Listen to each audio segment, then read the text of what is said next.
Welcome to Story Tales. Please like this video and subscribe to Story Tales. I hope you enjoy the story. Let's begin. The morning sunlight cut through the blinds of Knox Cole's workshop, highlighting the sawdust that floated through the air like tiny stars. Knox wiped the sweat from his brow with the back of his hand, leaving a streak of wood stain across his forehead. He stepped back to examine his work, a mahogany jewelry box with custom-carved roses along the edges.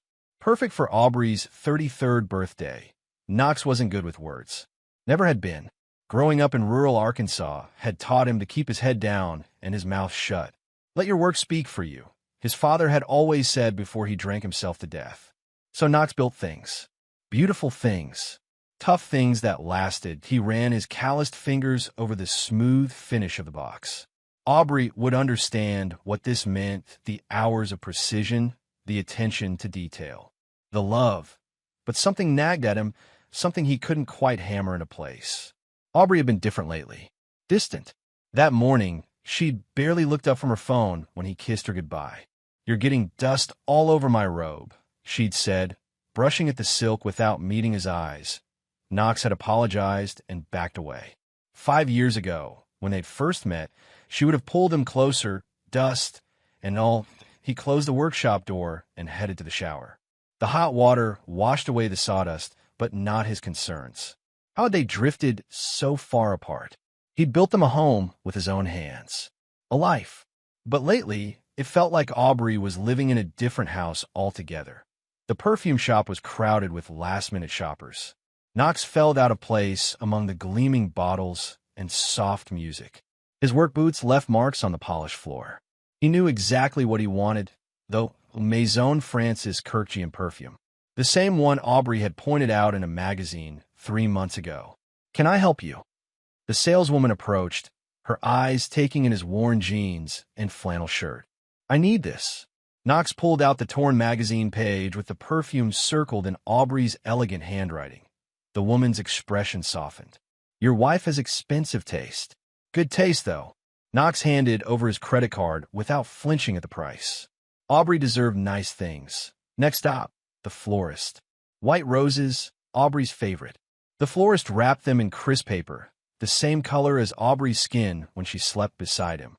The last item wasn't something he could buy. Back at home, Knox sat at his desk, staring at a blank piece of paper. Words never came easy to him, but tonight they had to. He started writing, scratched it out, started again. The letter took him 3 hours. "Aubrey, when you walked onto that deck 5 years ago, I thought you were the most beautiful woman I'd ever seen. I still think that. But beauty isn't why I love you. That I love you because you laugh at movies that aren't funny.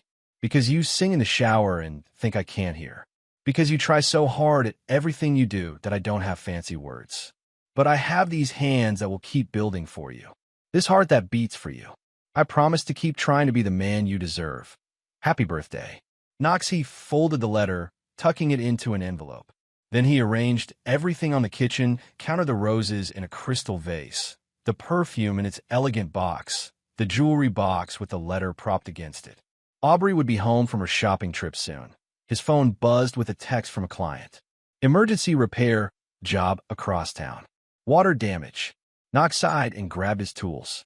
The timing was terrible, but this client had referred 3 others to him this year alone. He couldn't say no. He sent Aubrey a text. Had to run to a job. "Your presents are on the counter. Happy birthday. I love you." She didn't respond. The repair job took less time than expected. The client had overreacted to minor water damage. Knox fixed it in under an hour and headed home, hoping to catch Aubrey before she went out with her friends to celebrate.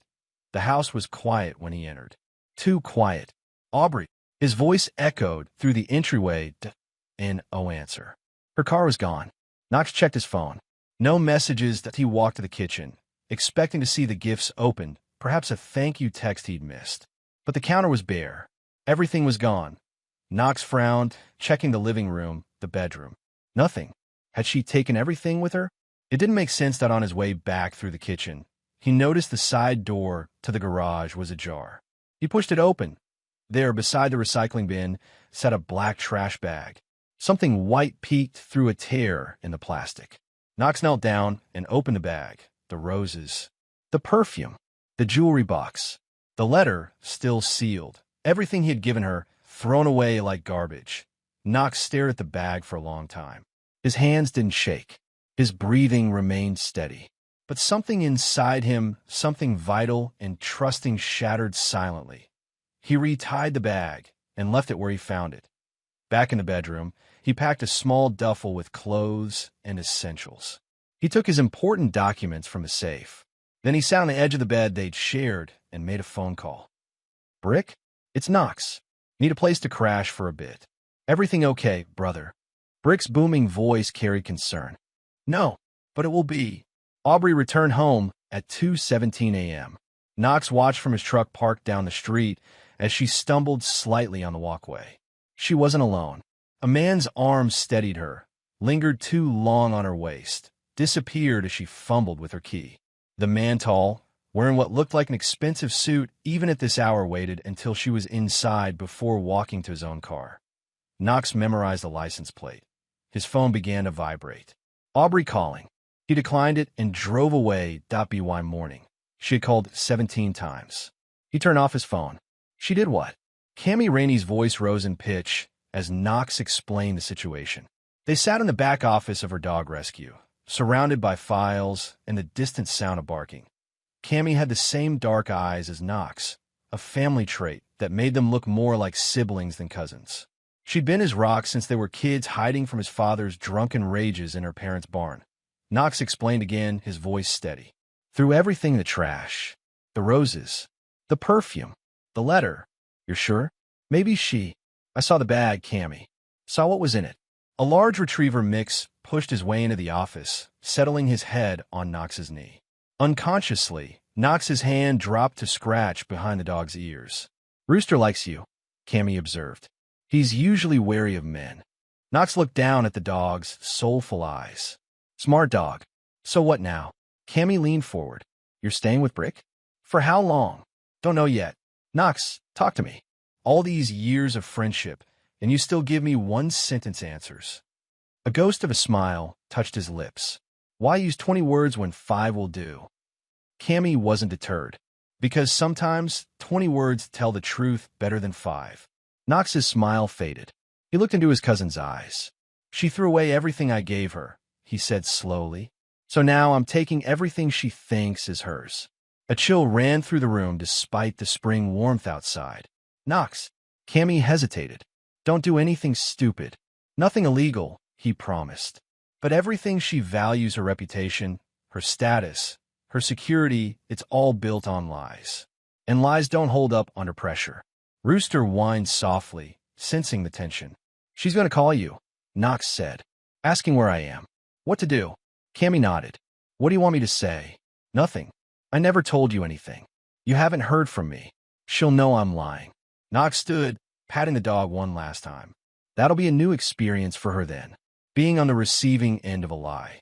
Brick's spare room was sparse, a single bed, a dresser, a small desk. Knox preferred it that way. No distractions. He sat at the desk, a legal pad in front of him, and began to write. Not poetry or declarations of love, but a list. Methodical. Precise. Point 1. Confirm affair 2. Identify the man 3. Find leverage 4. Build evidence 5. Prepare exit strategy 6. Execute. In the week since he'd left, Aubrey had called hundreds of times. She'd texted. She'd emailed. She'd even shown up at job sites, only to find he'd rescheduled those appointments. Knox ignored it all. Brick entered without knocking, his massive frame filling the doorway. You alive in here? You missed dinner. Knox glanced up. Not hungry. Brick tossed him an apple anyway. Eat. Can't plan revenge on an empty stomach. Knox caught the apple, but set it aside. Not revenge. Justice. Brick snorted. Call it whatever helps you sleep, brother. But you need to eat. And shower. You smell like my gym at closing time. Knox almost smiled. Brick had been like this since their army days, loud, direct, secretly caring.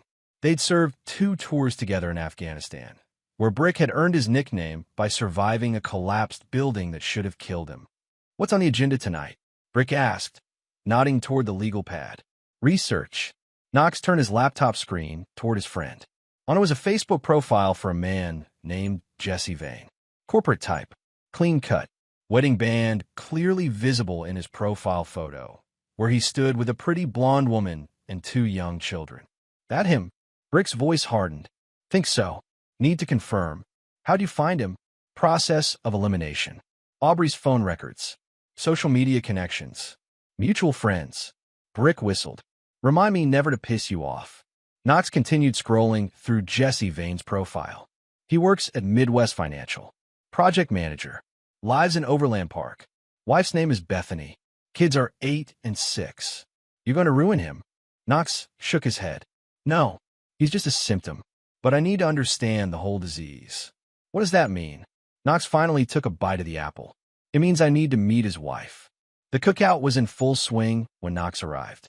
The mutual friend Dave Thompson, who'd hired Knox to build custom shelving last year, waved him over. Knox, didn't think you'd make it. Where's Aubrey? Couldn't make it, Knox replied, handing over a six-pack of craft beer. Work thing. Dave looked surprised, but didn't press. Well, grab a plate. Burgers are almost done.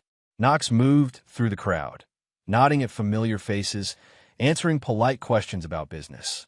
He kept his eyes open, scanning for his target. He found her by the drink table, pouring lemonade for a young boy. Bethany Vane looked different in person than in her photos, more tired, her smile not quite reaching her eyes. The boy tugged at her hand, saying something about the swing set, and she nodded, watching him run off. Knox approached casually.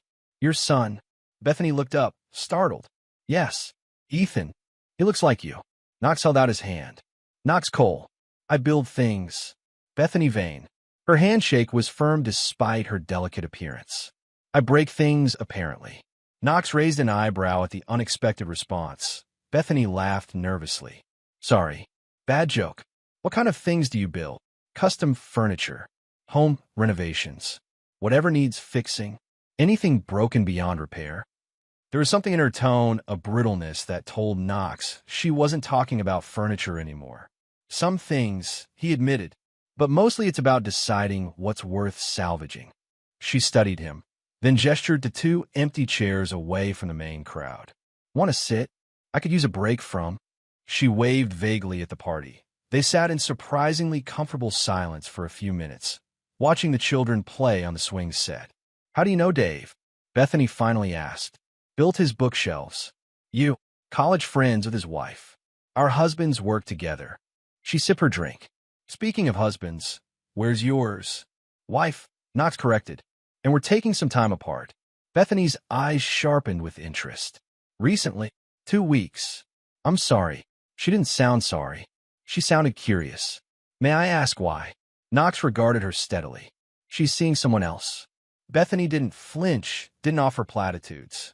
Instead, she raised her plastic cup in a mock toast. Welcome to the club. Understanding passed between them like an electric current. How long have you known? Knox asked quietly. 6 months, 2 weeks, 3 days.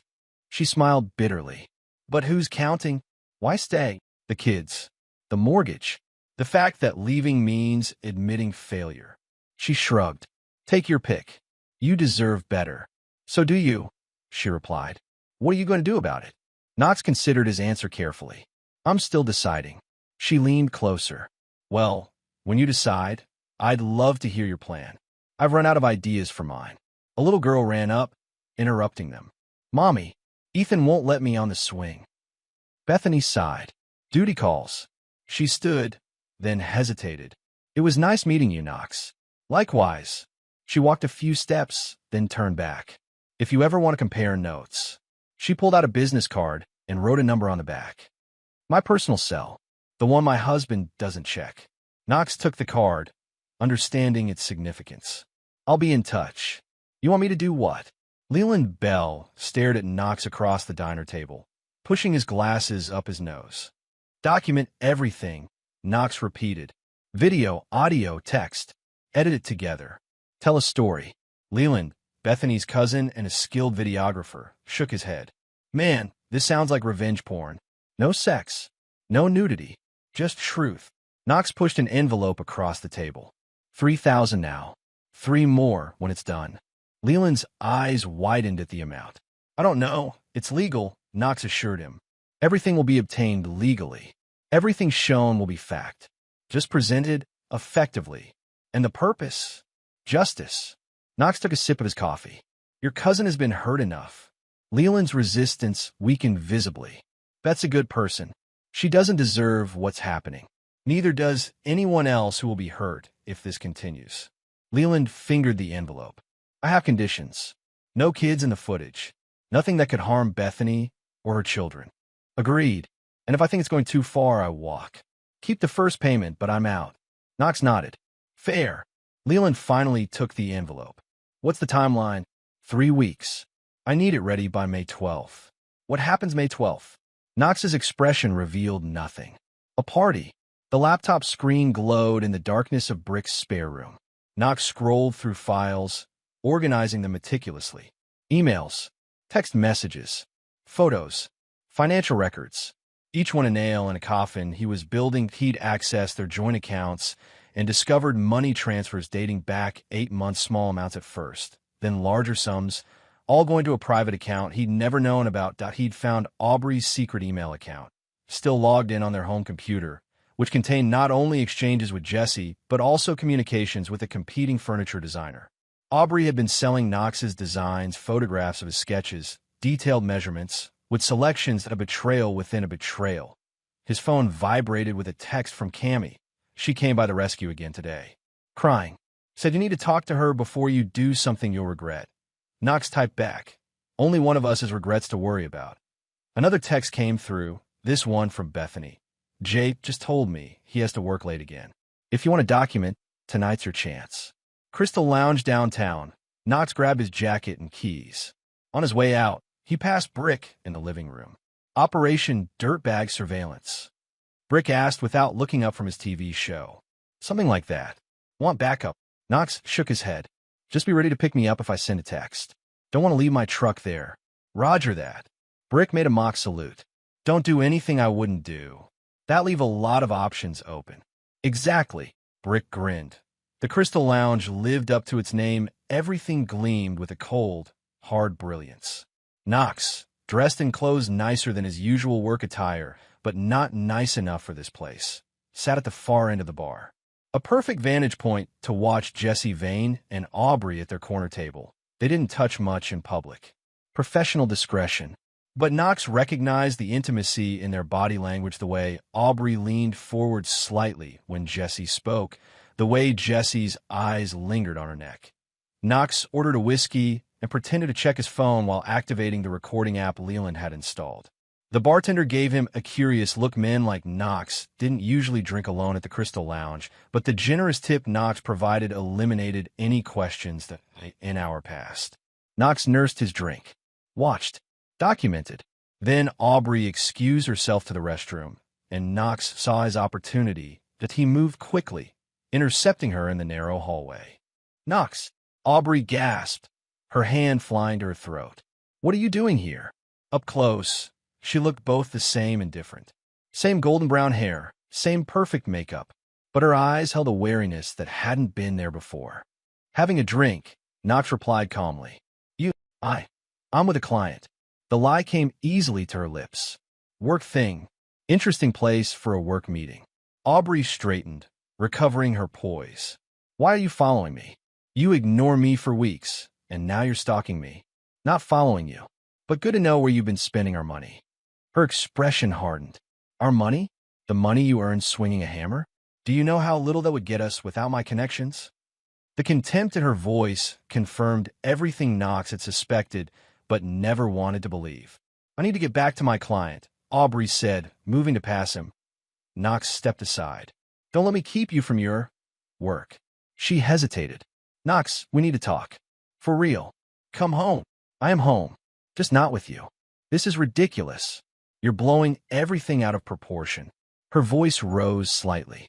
So, I threw away some flowers. They were dying anyway. Knox just looked at her, saying nothing. And that tacky perfume? It wasn't even the right one. I showed you Baccarat Rouge, not whatever cheap knockoff you bought. Still, Knox said nothing. Are you just going to stand there? Say something. I did. In my letter. Knox's voice remained steady. The one you threw away without opening. Aubrey's cheeks flushed. I was upset. So was I. A door opened, and Jesse appeared, looking concerned. Aubrey? Everything okay? His eyes darted to Knox, unrecognizing. Fine, Aubrey said quickly. Just ran into an old friend. We're done now. Knox smiled thinly. For now. He turned and walked away, hearing Jesse ask in a hushed voice, who was that? He didn't hear Aubrey's answer, but he could imagine it. Another lie to add to the collection. Outside, Knox texted Brick for pickup and waited in the shadows. 10 minutes later, Aubrey and Jesse emerged, got into separate cars, and drove in the same direction. Knox took photos, then got into Brick's truck when it pulled up. Get what you needed? Brick asked. Knox nodded, his jaw tight. Want to talk about it? No. They drove in silence for several blocks. She's not worth it, you know, Brick finally said. Not worth your pain. It's not about her anymore, Knox replied. It's about me. What I allow. What I accept. He looked out the window at the passing city lights. Never again. May 12th arrived cool and clear. Perfect weather for Aubrey's spring garden party, an annual tradition she'd started 3 years ago to network with clients and friends. In reality, it was a showcase, a performance.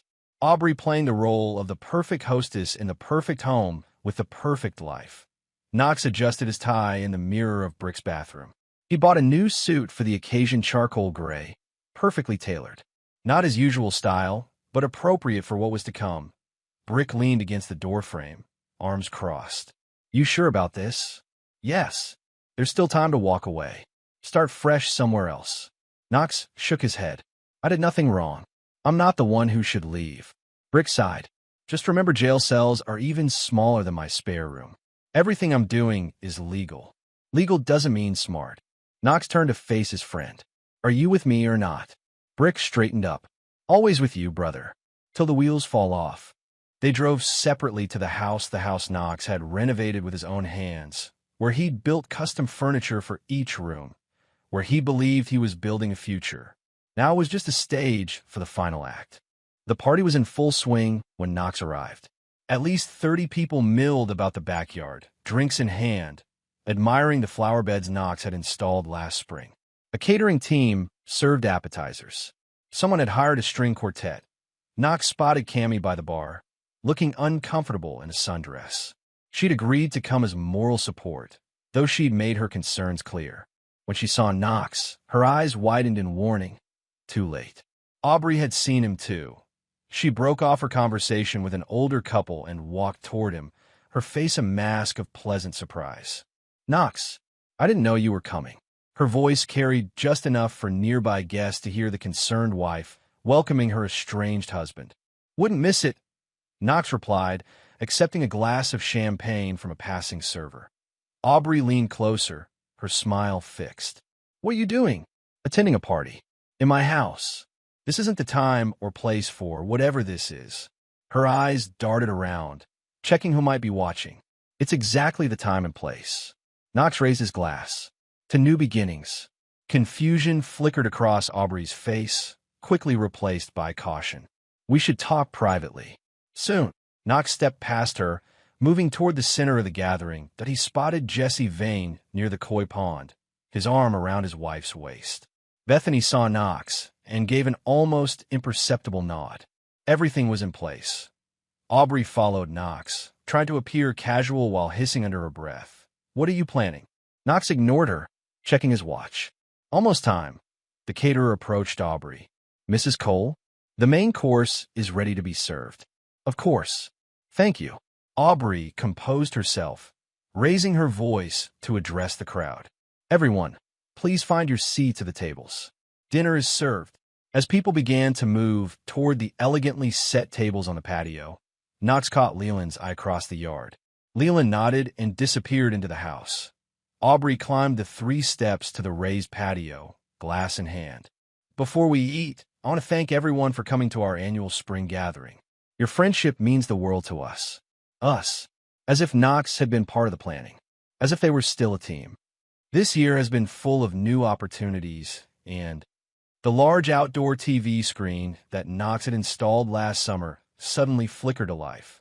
Aubrey faltered mid-sentence. I'm sorry, I didn't. She looked around frantically for the remote. Too late that on the screen appeared a title, Trash Bag Roses, a documentary. The first image was the trash bag Knox had found in the garage, followed by slow-motion footage of him opening it to reveal the discarded gifts. The letter, the roses, the perfume. Gasps rippled through the crowd.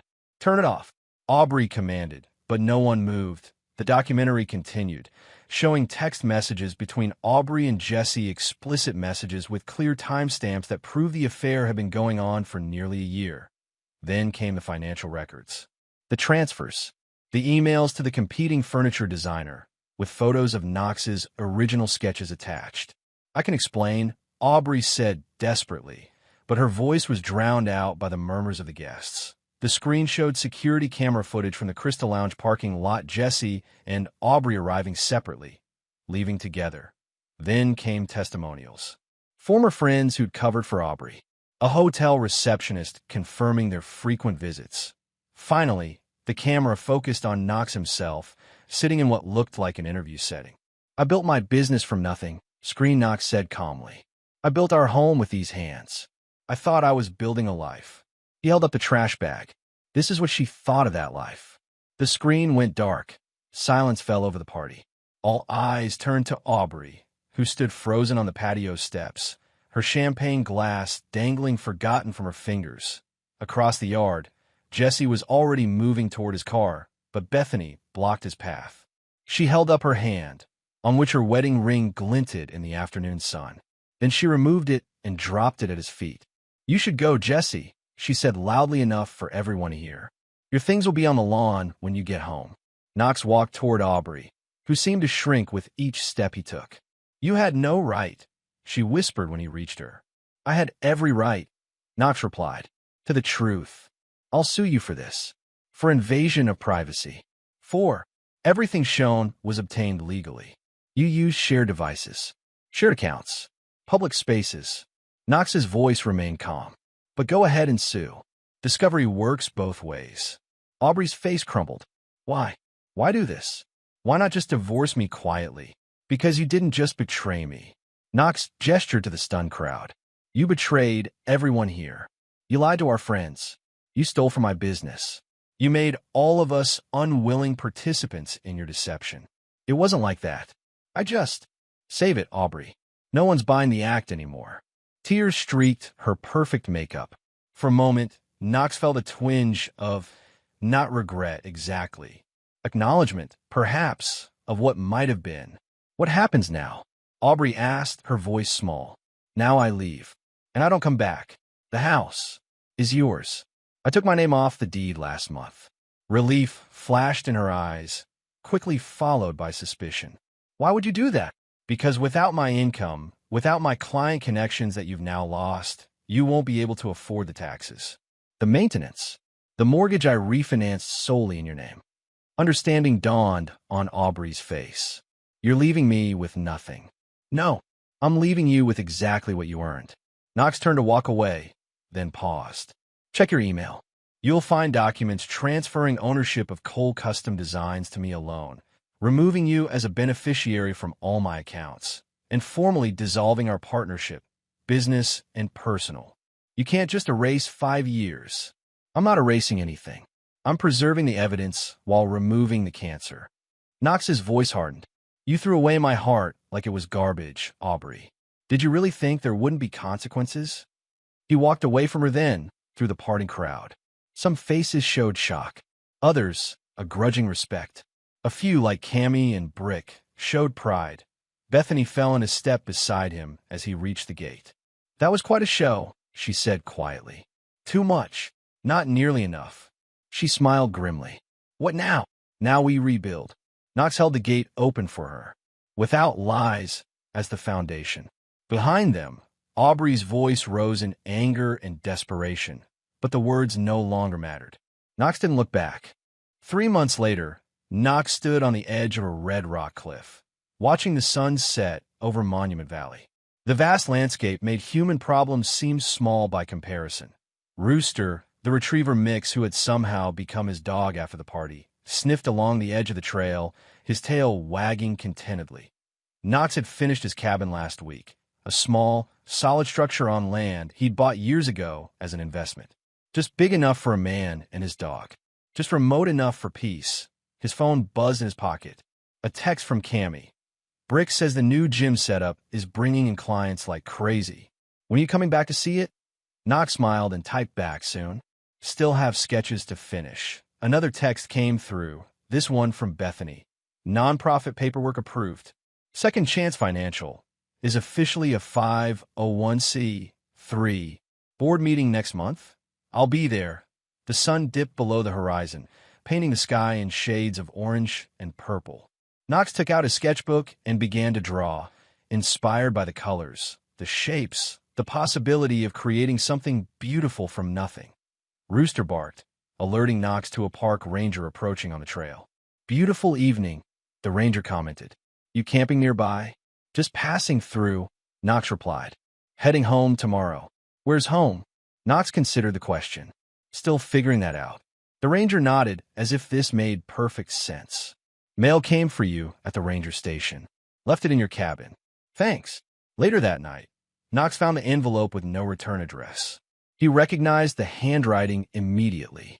Aubrey's, without opening it, without even a moment's hesitation, he carried it to the small fireplace and held it over the flames. The paper caught quickly, curling into ash. Whatever words Aubrey had written, apologies, explanations, accusations, they didn't matter anymore. Knox had moved beyond the need for her voice in his life, that he watched the last embers die, then turned away. Tomorrow was waiting. Welcome to Story Tales. Please like this video and subscribe to Story Tales. I hope you enjoy the story. Let's begin.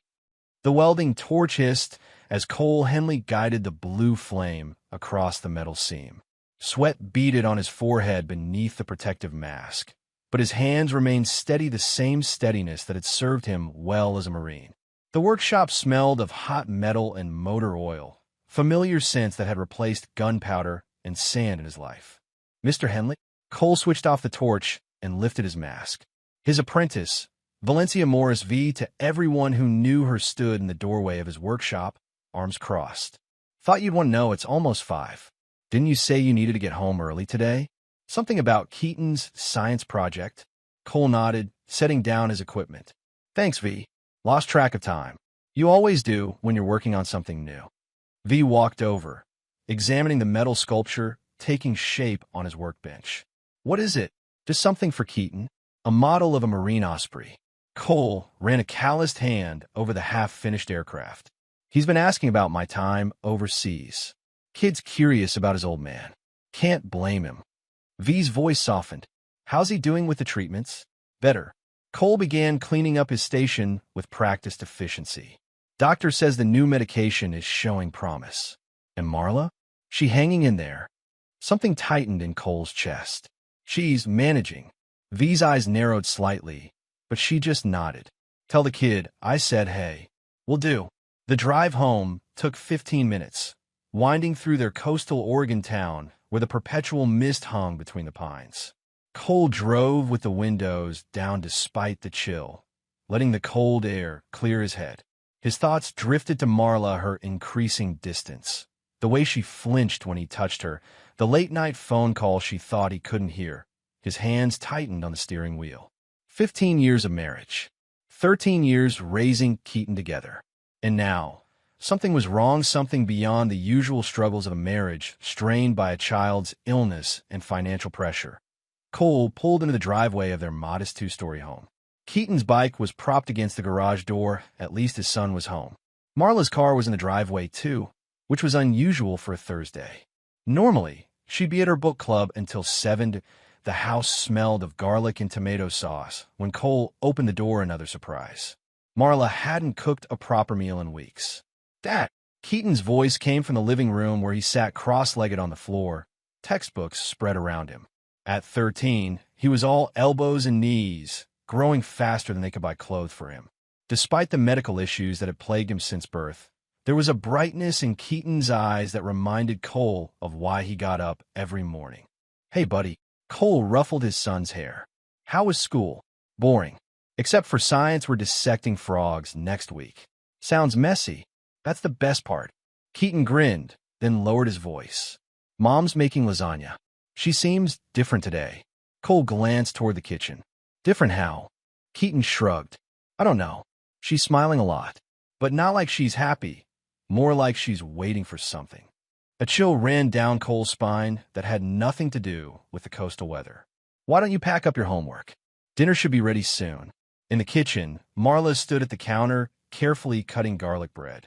Her blonde hair was pulled back in a neat ponytail, and she wore the blue dress Cole had given her for their anniversary 2 years ago, another anomaly. She looked up as he entered, her smile not quite reaching her eyes. You're home. She wiped her hands on a dish towel. Perfect timing. Dinner's almost ready. Cole leaned against the doorframe, studying her. I didn't know you were cooking tonight. Thought you had book club. It was canceled. Marla turned back to the oven, checking the lasagna. I thought it would be nice to have a family dinner for once. It's been a while. It has. Cole watched as she poured red wine into glasses. Special occasion? Marla's hand paused almost imperceptibly before continuing to pour. Does there need to be an occasion for me to make dinner for my family? Cole said nothing, just continued to observe the woman who had once looked at him with genuine love, not this careful mask of domesticity. Something in her movements seemed rehearsed, as if she were playing the role of devoted wife rather than being one. Why don't you call Keaton? Everything's ready. Dinner began quietly.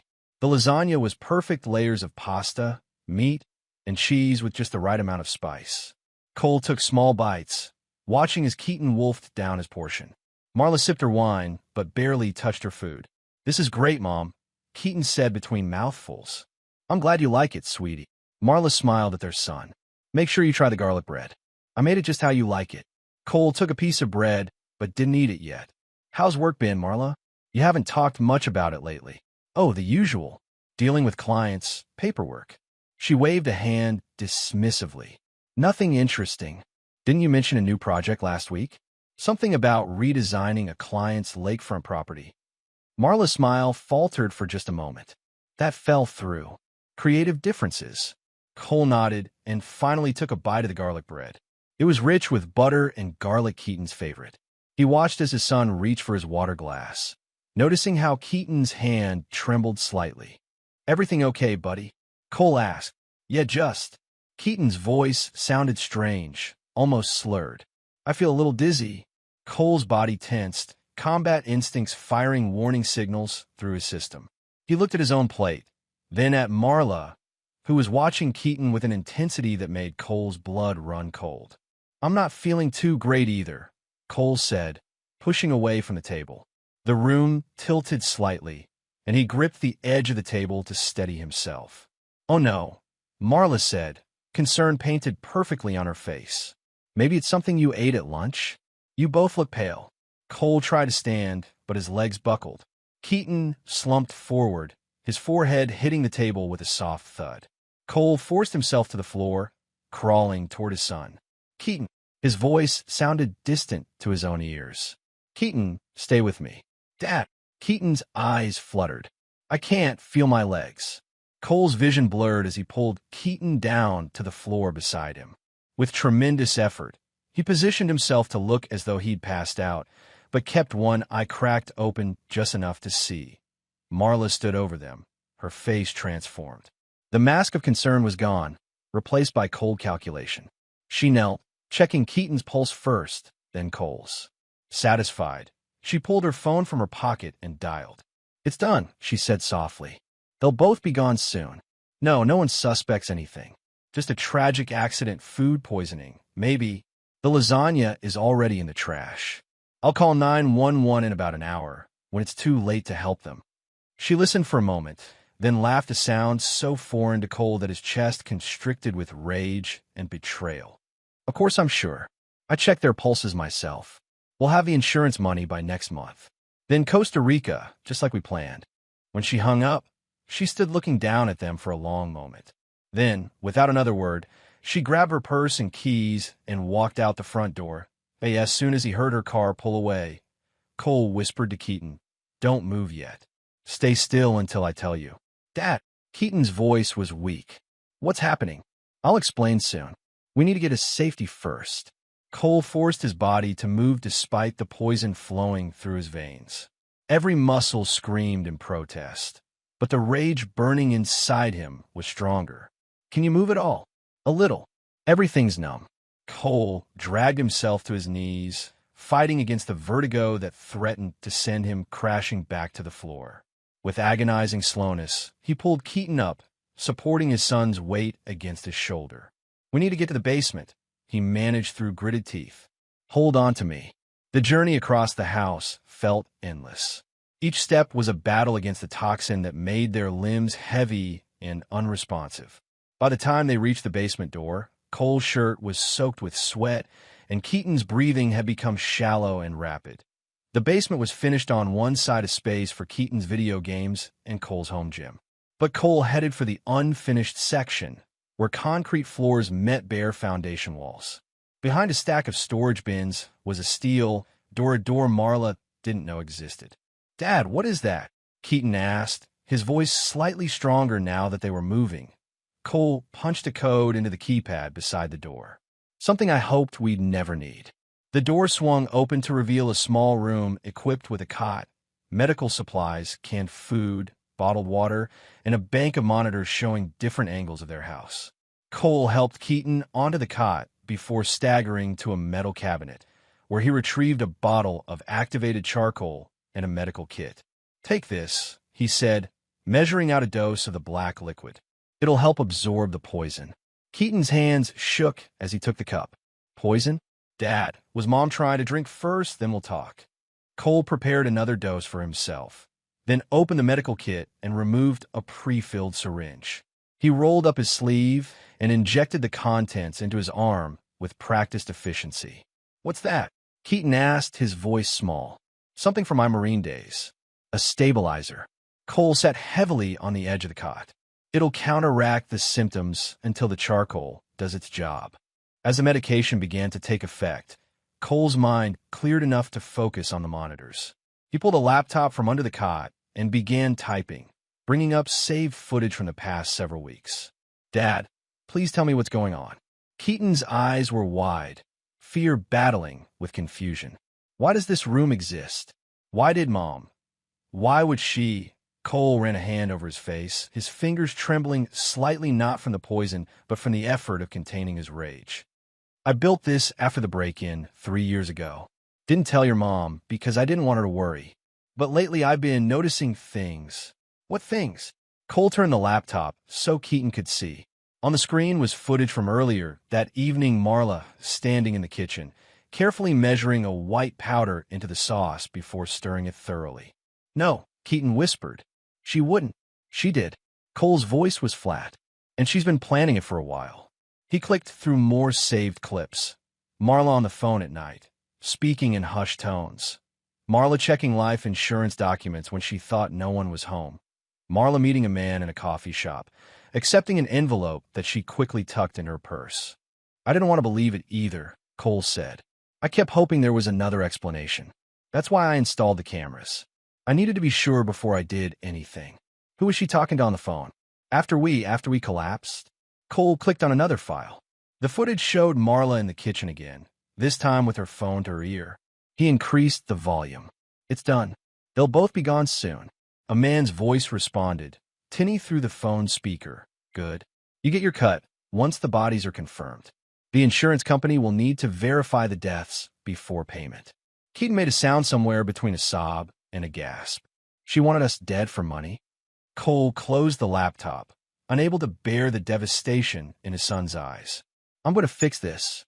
I promise you that." "How?" "We can't go to the police. They'll think we're crazy. It's her word against ours. We have the footage. She'll say you doctored it, that you're paranoid." "Dad, no one will believe us." Cole knew Keaton was right.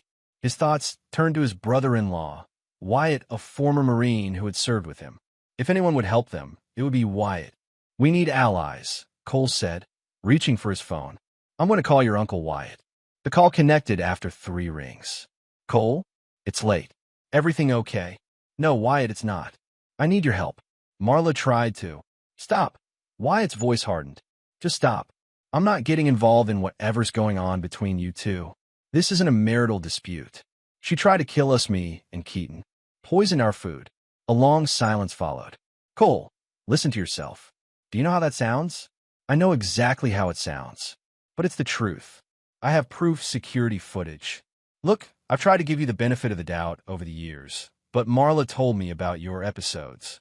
The paranoia, the mood swings. She's been worried about you for a long time. Cole's grip on the phone tightened. She told you I was unstable. She told all of us. The family's concerned, Cole. We've been talking about intervention options, getting you help. The betrayal cut deeper than Cole had thought possible. While he was working overtime to pay for Keaton's medical bills, Marla had been poisoning his reputation, preparing the ground for when she finally poisoned his body. Wyatt, I'm asking you as a brother, as a fellow Marine. Don't. Wyatt's voice was cold. Don't use our service to manipulate me. I've seen men break after coming home. There's no shame in getting help. She's lying to you. Stay away from my family, Cole. I mean it. Get professional help before you do something you can't take back. The line went dead. Cole stared at the phone, a numbness spreading through him that had nothing to do with the poison. Uncle Wyatt doesn't believe us, does he? Keaton asked quietly. No. Cole set the phone down. No one will. Your mom's been careful, setting the stage for a long time. Keaton's face crumpled. What are we going to do? Cole looked at his son, the one person in the world he would die for without hesitation. In that moment, something inside him hardened into resolve. The world thought him capable of darkness? Then darkness they would have. We're going to disappear, he said, and then we're going to make her pay. 3 days had passed since their world imploded. Cole watched the news report from a motel television, volume low to avoid waking Keaton, who slept fitfully on the sagging mattress beside him. Local authorities continue to search for Cole Henley and his 13-year-old son, Keaton, who disappeared after allegedly threatening Marla Henley, Cole's wife and the boy's mother. The anchor's expression was appropriately grave. Mrs. Henley has filed a restraining order, claiming her husband exhibited increasingly erratic behavior before taking their son and making violent threats.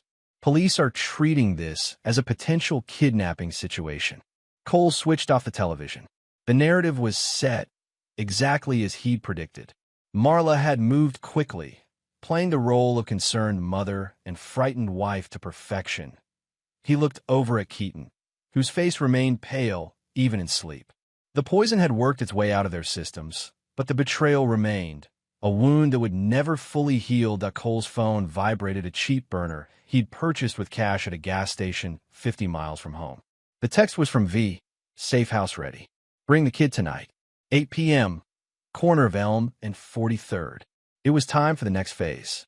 Cole gently shook Keaton awake. We need to move, he said softly. I've found somewhere safe for you to stay. Keaton sat up, rubbing his eyes. Where are you going to be? I have things to take care of. You're going after Mom, aren't you? Cole met his son's gaze. There was no point lying to him. Keaton had already seen too much truth. Yes. What are you going to do to her? What needs to be done? Cole stood, gathering their few belongings. Get your shoes on. We leave in 5 minutes. V was waiting in a battered pickup truck when they arrived at the meeting point. Her sharp eyes took in their appearance, noting Keaton's exhaustion and Cole's barely contained fury. You look like hell, she said by way of greeting. Feel worse, Cole replied. Helping Keaton into the truck, V drove them out of town, taking back roads until they reached a small cabin set back from a gravel road, surrounded by dense forest. Inside was simple but clean, a main room with a kitchenette, a bedroom visible through an open door, and a stone fireplace. My uncle left me this place, V explained. Nobody knows about it except family, and they're all out of state. You'll be safe here. Keaton looked around, his expression unreadable. How long do we have to hide? Not long, Cole said. I promise. V pulled Cole aside while Keaton explored the cabin. What's really going on, Henley? The news is saying you kidnapped your kid, threatened your wife. It's complicated. Uncomplicated for me. I'm sticking my neck out here. Cole studied V's face, remembering the night 3 years ago when he'd pulled her from a car after her ex-boyfriend ran it off the road. She'd been unconscious, bleeding, the car beginning to burn. Cole had broken the window with his elbow, dragged her out seconds before the gas tank exploded. Her ex went to prison, and V became Cole's apprentice, determined to rebuild her life. Marla tried to kill us, he said finally. Poisoned our dinner. She's been planning it for months, maybe longer. She wants the insurance money. V didn't look surprised, which caught Cole off guard. I always thought there was something off about her, she said. The way she looked at you when you weren't watching like you were an obstacle, not a husband. You saw it too. Women notice these things. V's expression hardened. What's your plan? Keep Keaton safe. Find evidence. Make her pay. The police won't help. She's already got them believing you're the danger. I know. V seemed to make a decision. My cousin Ronan lives about 20 miles from here. Ex-military engineer. These days he makes specialized equipment for people who need privacy. What kind of equipment? The kind that leaves no trace. V held his gaze. I can introduce you, but after that, I don't want to know details. Plausible deniability. I'll take care of your boy, but whatever you're planning, that's your business. Cole nodded. Fair enough. After making sure Keaton was settled, Cole slipped away with V. They drove deeper into the forest, eventually turning onto a dirt path that ended at a converted shipping container surrounded by solar panels and satellite dishes. Ronan was younger than Cole had expected, early 30s, with the hyper-alert eyes of someone who'd seen combat. He listened to V's abbreviated explanation without interruption, then nodded once. Come in, he said simply. Inside the container was a workshop that would have made military intelligence envious. One wall was lined with computer monitors, another with tools and half-assembled devices. The air smelled of solder and gun oil. What do you need? Ronan asked, crossing his arms. Surveillance equipment. Something that can't be detected easily. And Cole hesitated. A weapon. Something quiet. Surveillance I can do legally. The other thing that's different territory. I understand. Ronan studied him for a long moment. V says you pulled her out of a burning car. Says she'd be dead if not for you. Anyone would have done the same. No, they wouldn't have. Ronan moved to one of his workbenches. I did 3 tours in Afghanistan developing countermeasures for IEDs. Save a lot of lives. Came home to find my sister dead at the hands of her husband, a man who walked free because of a technicality and is now living in Hawaii with a new wife. He opened a drawer and removed a small device. This is a long-range transmitter disguised as a basic car tracking unit. It'll give you GPS coordinates, audio within a 15-foot radius, and can't be detected by standard sweeps. Cole took the device, turning it over in his hands. And the other item? Ronan's expression revealed nothing as he moved to another area of the workshop. From a hidden panel on the floor, he retrieved a locked case. This never came from me. We never met. V never brought you here. Understood. If you're caught with this, it's federal time. Cole nodded. I won't be caught.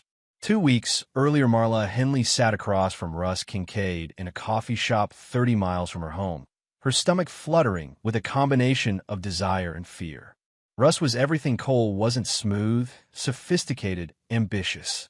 His tech startup had just secured another round of funding, and he spoke of millions as casually as others discussed the weather. It's all arranged, he said, sliding an envelope across the table. The substance is untraceable. Symptoms mimic a severe allergic reaction. No autopsy will detect it unless they're specifically looking, which they won't be. Marla's fingers trembled as she took the envelope. And after we wait. Insurance companies are careful with large payouts they'll investigate, but they won't find anything. Then we collect and disappear. Costa Rica has no extradition treaty with the U.S. What about Keaton? His medical condition is expensive and draining your finances. You said yourself he'll never be fully healthy. This is a mercy, Marla, for all of you. Marla looked down at her coffee. Her mother's voice echoed in her head. Men are tools, nothing more. Use them, then discard them when they've served their purpose. Cole had served his heed, given her Keaton, provided a stable home, a respectable life. But now he was an anchor, holding her back from the life she deserved.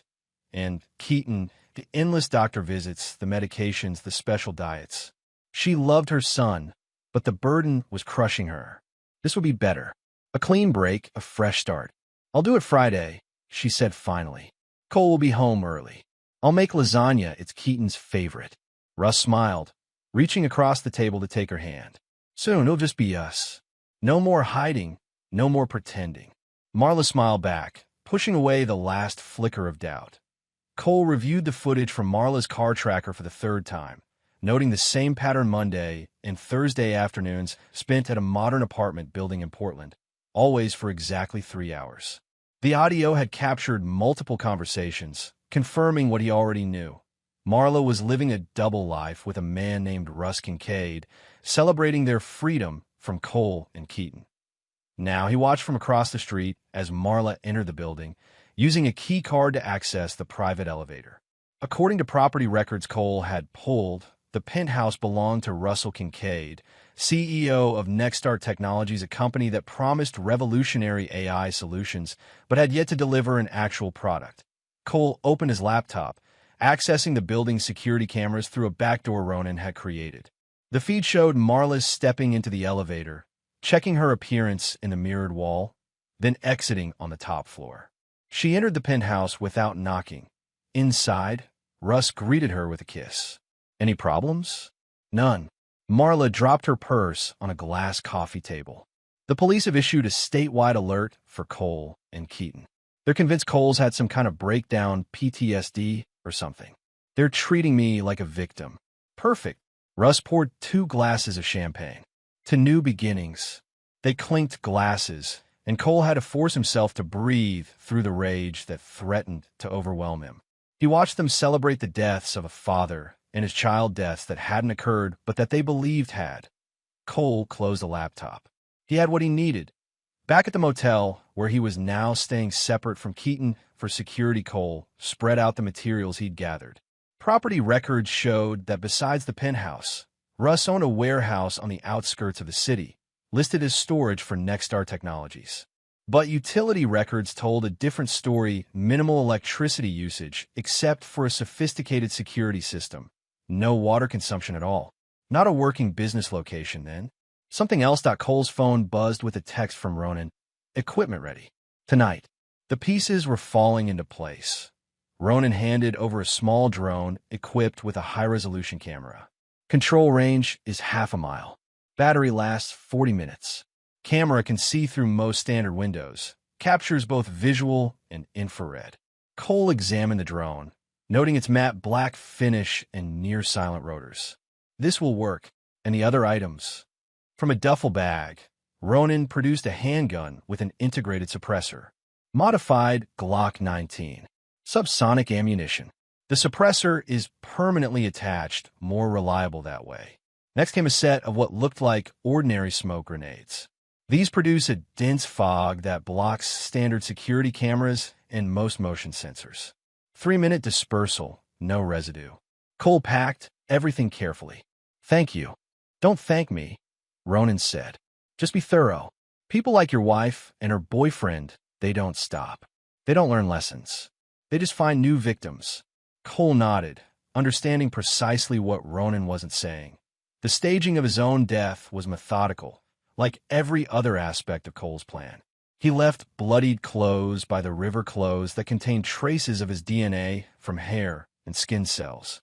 He made sure the blood was his own, drawn carefully with a syringe and spread to suggest significant injury. A burner phone registered in his name was left nearby, its GPS active enough to ping location data before the battery died. Local news reported it within hours. Search underway for possibly suicidal kidnapping suspect. By evening, the narrative had evolved.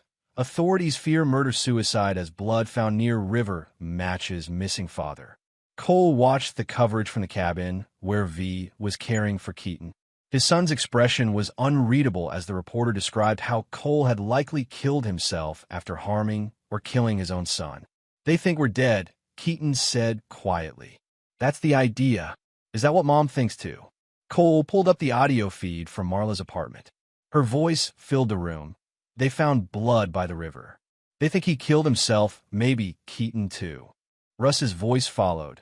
Any bodies yet? No, but they're dragging the river. It's only a matter of time. And then the insurance pays out. After investigation, yes. We need to be patient. Cole turned off the recording. She thinks we're dead, and she's happy about it.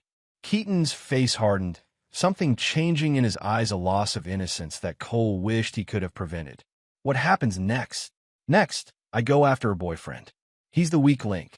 And then Mom. Cole looked at his son, seeing not just a boy, but a young man who had been forced to confront the darkest aspects of human nature far too soon. One step at a time. The warehouse stood isolated at the end of an industrial park, its exterior weathered and unremarkable. Cole had spent 3 nights observing the property, noting that Russ visited only once a week, always alone, always after midnight. Tonight was that night. Cole watched through binoculars as Russ's Tesla pulled up to the gate. The security system was high-end camera coverage, motion sensors, electronic locks requiring both key card and numeric code. But Cole had planned for this. As Russ approached the gate, his phone pinged with an email. Cole watched him pause, reading the message with increasing agitation. The email, sent from an anonymous account using routing that couldn't be traced, contained an FBI letterhead and suggested that agents had evidence Marla Henley was cooperating with authorities, offering information about Nextstar's financial irregularities in exchange for immunity to IT was entirely fabricated, of course, but Russ wouldn't know that. Not until it was too late. Russ made a phone call immediately, his body language betraying his panic. When Marla didn't answer, she was at a spa hotel for the weekend. A detail Cole had learned from their surveillance. Russ punched in the gate code with shaking hands and hurried inside. Cole gave him 5 minutes, then moved. The smoke grenades went first, deployed at strategic points around the warehouse's exterior. As the dense fog enveloped the security cameras, Cole approached the gate. Using the code he'd observed Russ enter. The electronic lock disengaged with a soft click. Inside, the warehouse was divided into sections. One area held servers likely containing financial records and other sensitive data. Another contained locked cabinets that Cole suspected held cash or other valuables. But it was the third section that drew his attention, a small, soundproofed room where Russ now sat at a computer, frantically typing. Cole moved silently, the modified Glock solid in his hand. When he entered the room, Russ didn't immediately notice. So focused was he on deleting files. "Hello, Russ." Russ spun in his chair, eyes widening in shock. "Who? You know who I am." Cole closed the door behind him. "I'm the man you tried to kill. The man whose son you tried to kill." "I don't." Cole raised the gun. "Don't bother lying. I've heard the recordings. I've seen the footage. I know everything." Russ's face drained of color. "Cole, you're supposed to be dead. Sorry to disappoint." Cole moved closer, his voice deadly calm. "Did you really think it would be that easy? That I wouldn't notice my own wife poisoning my food? Look, this is a misunderstanding. A misunderstanding." Cole almost laughed. "Is that what you call planning a double murder? Conspiring to kill a child for insurance money?" Russ's eyes darted to the door, calculating his chances. Cole shook his head slightly. "Don't. You wouldn't make it 2 steps. What do you want?" Russ's voice shook despite his attempt to sound in control. "Money? I've got plenty. Name your price." "I don't want your money." Cole reached into his pocket and removed a small digital recorder. "I want a confession. Every detail from the beginning. How you met Marla, when you started planning, who suggested killing Keaton, everything. And if I do this, you let me go? Turn the recording over to the police." That's one option. It wasn't, of course. There had never been any option but this one from the moment Cole watched Marla check his pulse, believing him dead or dying. But Russ didn't need to know that yet. "Start talking," Cole said, placing the recorder on the desk. From the beginning, Russ talked. For over an hour, he detailed everything, meeting Marla at a real estate convention, their affair beginning within weeks, the gradual realization that Cole's life insurance policy was substantial due to his military service and hazardous occupation. It was her idea, Russ said, desperation making him eager to shift blame. "The poison, I mean." She said it would look natural. Cole had a shellfish allergy. The boy had medical problems. No one would question it. "But killing Keaton was your suggestion," Cole said, his voice dangerously soft. Russ hesitated. His medical bills were draining their savings. The insurance would pay double for both of them. It was efficient. Efficient. Cole's finger tightened slightly on the trigger. My son's life was an inefficiency to be eliminated. I never met the kid, Russ said quickly. It wasn't personal. Cole stared at him. This man who could discuss murdering a child as though it were a business decision. It was personal to me. When the confession was complete, Cole pocketed the recorder. Thank you for your honesty. Relief flooded Russ's face. So we're done here? I gave you what you wanted. Almost. Cole moved to the computer, ejecting a thumb drive Russ had inserted. What's on this? Nothing important. Just some company financials. Cole pocketed it. I'll keep it anyway. Insurance of my own. Fine, whatever. Can I go now? Cole studied him. This man who had plotted to destroy everything Cole loved. Who had corrupted Marla. Convinced her that money was worth more than the lives of her husband and child. In Afghanistan, Cole had learned that some threats couldn't be neutralized halfway. Some enemies would never stop coming for you. No, Russ, Cole said quietly. You can't go. Understanding dawned in Russ's eyes. Wait, you said. I didn't say anything about letting you go. Cole raised the gun. I said a confession was one option. I didn't say it was yours. Russ lunged forward, desperation giving him speed. Cole sidestepped, bringing the butt of the gun down on Russ's temple. He collapsed to the floor, stunned but conscious. Please, he gasped. I have money. Offshore accounts. Millions. It's all yours. I told you, Cole said, binding Russ's hands with zip ties. I don't want your money. From his pack, Cole removed containers of accelerant. One by one, he opened them, splashing the contents around the room on the servers, the file cabinets, the computer equipment. What are you doing? Russ struggled against the restraints. That's all my data, my money. It's evidence, Cole corrected him. A fraud, conspiracy, attempted murder. It's all going to burn. You can't do this. You can't just kill me. Cole looked at the man who had so casually planned the death of his 13-year-old son. Actually, I can, but I'm not going to. Relief flooded Russ's face, quickly replaced by confusion when Cole continued spreading accelerant. The fire is, Cole explained, his voice detached. Warehouse fires happen all the time in this district. Faulty wiring, old buildings. No one will question it. They'll know it was you. Cole Henley is dead. Drowned himself in the river out of guilt and mental instability. The police will be looking for his body, not investigating a warehouse fire across the state. Russ's struggles grew more frantic. Marla will know. She'll figure it out. Marla will be too busy planning her own escape to worry about you. Cole stood over him. She used you, Russ, just like she used me. The difference is, I figured it out in time. Cole struck a match, watching the small flame dance between his fingers. You were right about one thing. It isn't personal. It's justice. He dropped the match and walked away as the first flames leapt eagerly across the accelerant-soaked floor. Behind him, Russ screamed, the sound quickly drowned by the roar of the growing fire. Outside, Cole watched from a distance as the warehouse burned, sending plumes of black smoke into the night sky. When the first fire trucks arrived, he was already gone, the recording of Russ's confession secured, and the thumb drive containing whatever financial secrets Russ had been protecting safely in his pocket. Later that night, from the anonymous email account, Cole sent a copy of Russ's confession to the police department, not enough to expose his own survival, but enough to ensure that when Marla tried to claim the insurance money, there would be questions she couldn't answer. Point one down. Want to go? Marla's phone chimed with a text message as she stepped out of the shower. She wrapped herself in a plush hotel robe before checking it. The message was from Russ's number. Meet me at the cabin. 9 p.m. Bring cash. Emergency. Her heart rate accelerated. They had agreed not to use the cabin until after the insurance payout. It was too risky. Something must have gone wrong. She tried calling Russ's number, but the call went straight to voicemail. She sent a text. What's happening? Why the cabin? The response came quickly. Can't talk. Just come. Bring the emergency cash. Trust me. Marla stared at the phone, unease spreading through her body. In the 3 weeks since Cole and Keaton had disappeared, everything had been proceeding according to plan. The police were treating Cole as the prime suspect in Keaton's disappearance. When blood matching both Cole and Keaton was found by the river, the narrative shifted to murder-suicide. The insurance company had begun the verification process, But now this. She dialed Russ again.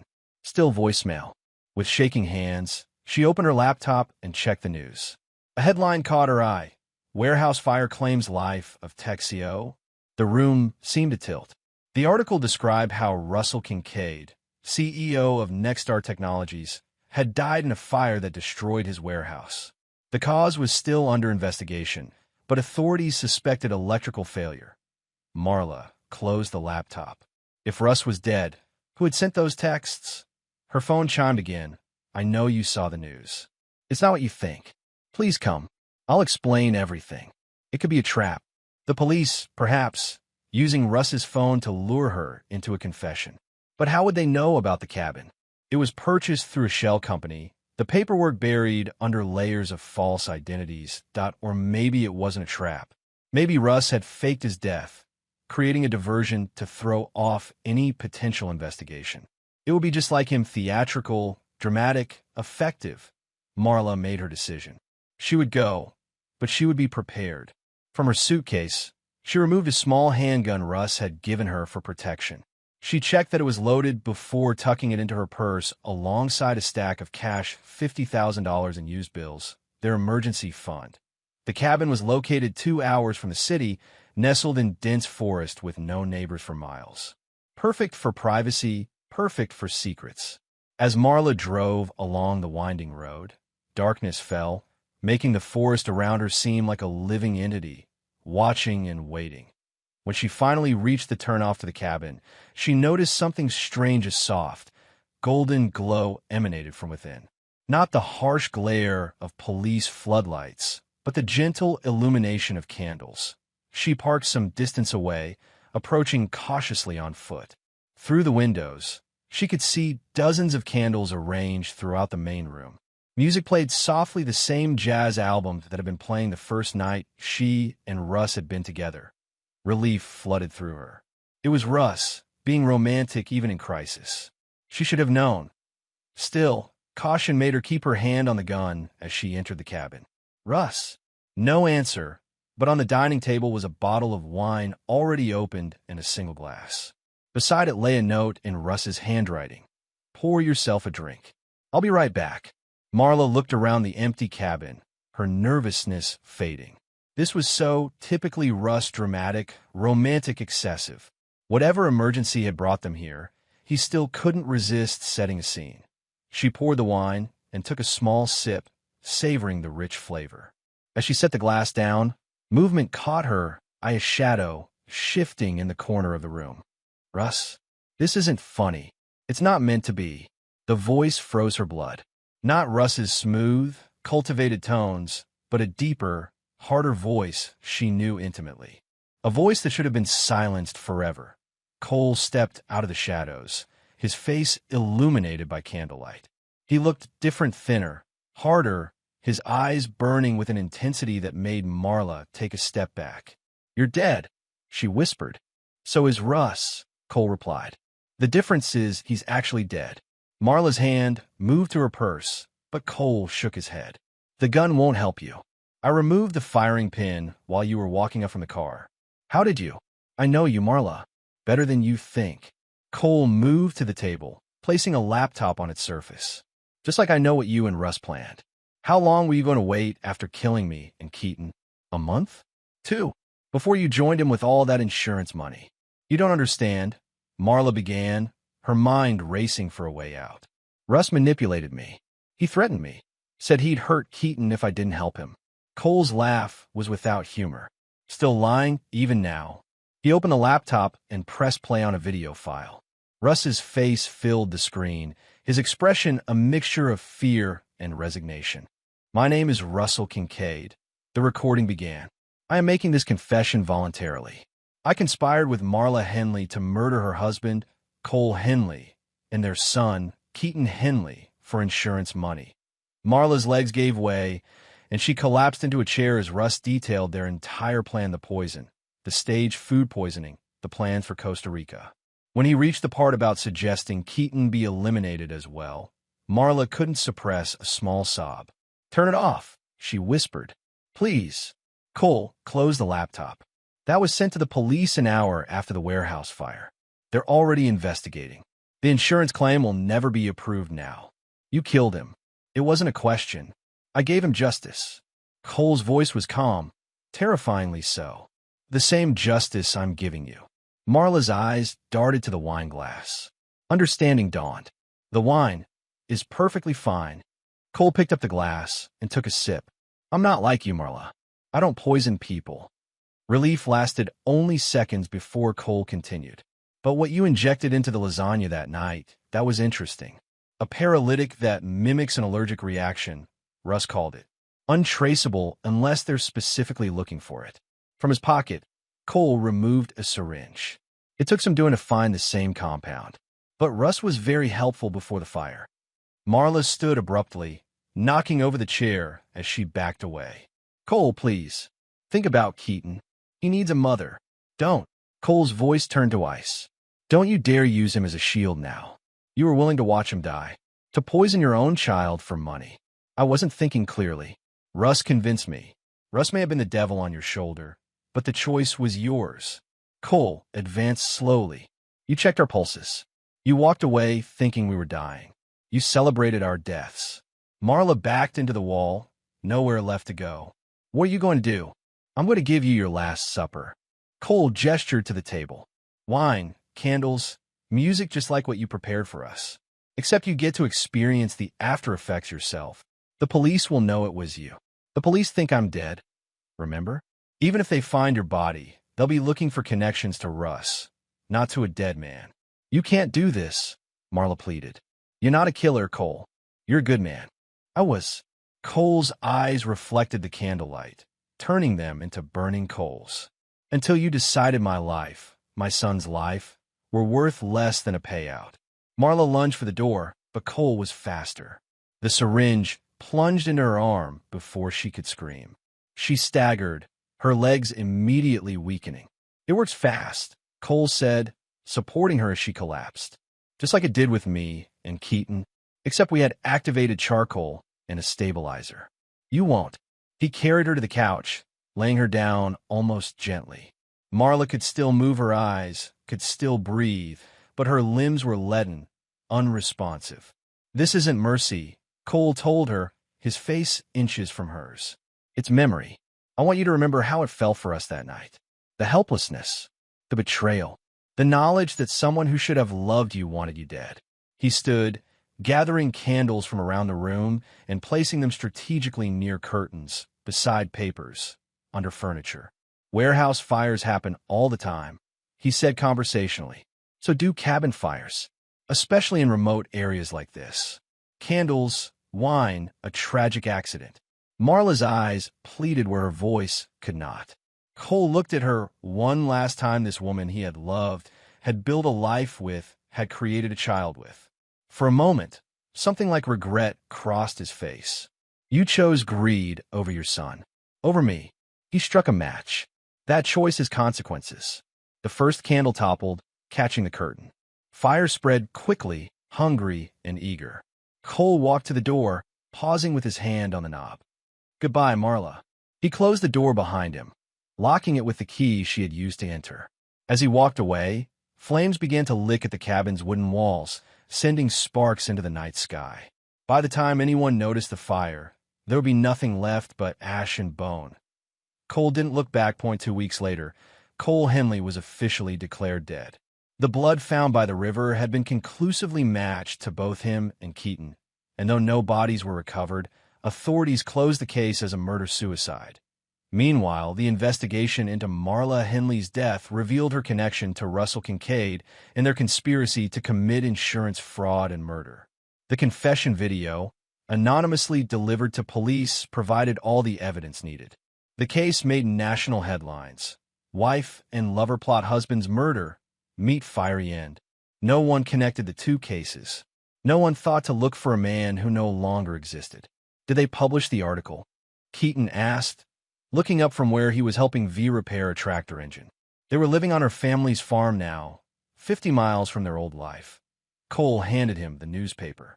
The headline read, Tragic End to Insurance Murder Plot. Justice or karma? Keaton scanned the article, his young face solemn beyond his years. Did they pay Dad for what they tried to do to us? Cole looked at his son, still innocent in many ways, despite everything he had endured. How much should a father share with a child? How much truth could a 13-year-old bear? Not enough, Cole said finally. But they're done. They can't hurt anyone else. Keaton nodded, seemingly satisfied with the answer. What happens to us now? We start over. Cole gestured to the sprawling farmland around them. V's offered to sell us this place. Said she prefers the city anyway. We'll be farmers, among other things. Cole smiled slightly. I was thinking of opening a wilderness survival school, teaching people how to be prepared, how to protect themselves. Can I help? I'm counting on it. That night, after Keaton had gone to bed, Cole sat alone on the porch, watching stars emerge in the darkening sky. In his hand, he held two objects. The wine glass Marla had used that final night, carefully preserved in a plastic evidence bag, and a single bullet, the one he'd removed from the gun he'd given Marla, rendering it useless when she needed it most. Point one for memory. One for warning that he would keep them both locked away, reminders of the man he had been forced to become. The world had taken Cole Henley from his husband, father, welder. In his place stood someone else, harder, colder, unforgiving, a man who had served justice when the law could not, a man who had protected his son at any cost, and a man who would never again trust so easily or love so completely. But a man who still had a purpose, still had a reason to rise each morning and face the day. Keaton. Cole placed the items back in their metal box and locked it. Then he went inside, closing the door on the darkness behind him.